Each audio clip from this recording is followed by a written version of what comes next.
Hello everyone, আসসালামু আলাইকুম। আমি Shraboni Mahmud Khan and welcome back to my channel. আজকে আমি আপনাদের সাথে শেয়ার করব যে আমি মালয়েশিয়াতে কুরবানি ঈদ কীভাবে উদযাপন করেছি। So let's go. আমি এবার রেডি হয়ে 10 মিনিটের মতো জামা পরেছিলাম না।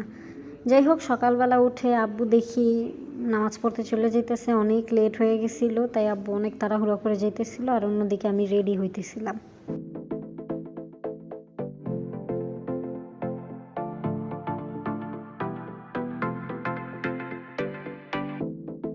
Rhythm is a dancer.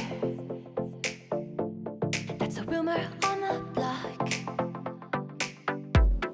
But you can make me dance, babe, like no other I have found.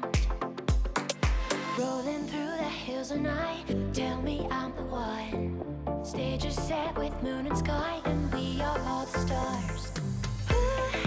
You make me, you make me, you make me, you make me. You do make me feel like Hollywood.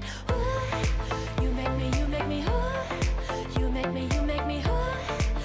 You do make me feel like Hollywood.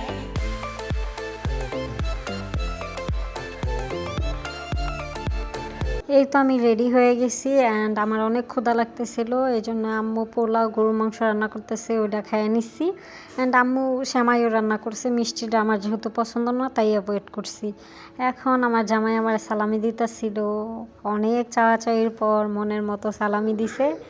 সালামি নিয়ে আমি আমার dress up change করে ফেলছি normal ড্রেসে, কারণ অনেক গরম লাগতেছিল। দেন আমরা প্রায় 1টার দিকে একটু বাহিরে গেছি আসলে খাসির জন্য খাবার আনতে। শুনেছি ছাগলরা নাকি কাঁঠাল পাতা খেতে অনেক পছন্দ করে, এই জন্য আমরা বাইরে গিয়েছিলাম। অ্যান্ড আজকের ওয়েদার খুবই ভালো ছিল। আমরা ওইখানে কিছু পিকচারও তুলছি। অ্যান্ড সারফারাজে তো মাঠে আসলে খুবই মজা করে, মানে দৌড়াদৌড়ি করে। এখানে একটা বেঞ্চও ছিল যেখানে বসে আড্ডা দেওয়া যায়, কিন্তু বাহিরে অনেক রোদ থাকার কারণে আমি বাসায় চলে গেছি। আর পাশেই দেখতেছিলাম একটা কামরাঙ্গা গাছ, নিচে অনেক কামরাঙ্গা পড়ে আছে, এই জন্য আমি 5-7টা নিয়ে নিয়েছি অ্যান্ড বাসায় গিয়ে ওটা ভর্তা করে খাইছি। আর এটা হলো আরেকটা পেয়ারা গাছ, ভাই কেউ ফল খায় না, শুধু শুধু রেখে দিচ্ছে।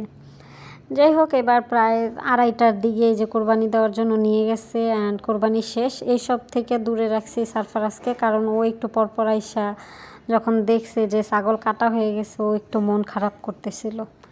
বিকেলবেলা আমরা সবাই মিলে বের হইছি। আমি একদম নর্মাল ড্রেসেই বের হইছি, কারণ দূরে কোথাও যাব না, এই জন্য নতুন জামা পরতে ইচ্ছে হয়নি। সবাই হাঁটতে বেরিয়েছি। সারফারাজ এই যে ওর মামার সাথে হাঁটতেছে, আম্মু, আমার জামাই অ্যান্ড আমি গেছিলাম। দেন আমরা পার্কে গিয়ে দোলনা খাইছি অ্যান্ড অনেক গল্প করছি, কিন্তু ওইভাবে ভিডিও নেওয়া হয় নাই। ঘুরতে ঘুরতে আমাদের সন্ধ্যা হয়ে যায়, এই জন্য আমরা কিছু নাস্তা খাইতে একটু দূরে গেছি। কিন্তু আজকে ঈদের দিন বিদায় এই যে এইখানে আশেপাশে সব ফুড কোর্টগুলো বন্ধ ছিল, এটা ওপেন ফুড কোর্ট। এখানে পরে অন্য দোকান থেকে খাবার নিয়ে চলে আসি অ্যান্ড কবিরও সন্ধ্যার পর চলে যায় প্রায় 8:30টার দিকে। ঈদের মধ্যে কাছের মানুষ থাকাতে একটু বেশি ভালো লাগলো। যাই হোক, সবার ঈদ কেমন কাটলো অবশ্যই জানাবেন অ্যান্ড ভালো থাকবেন। আল্লাহ হাফেজ, আসসালামু আলাইকুম।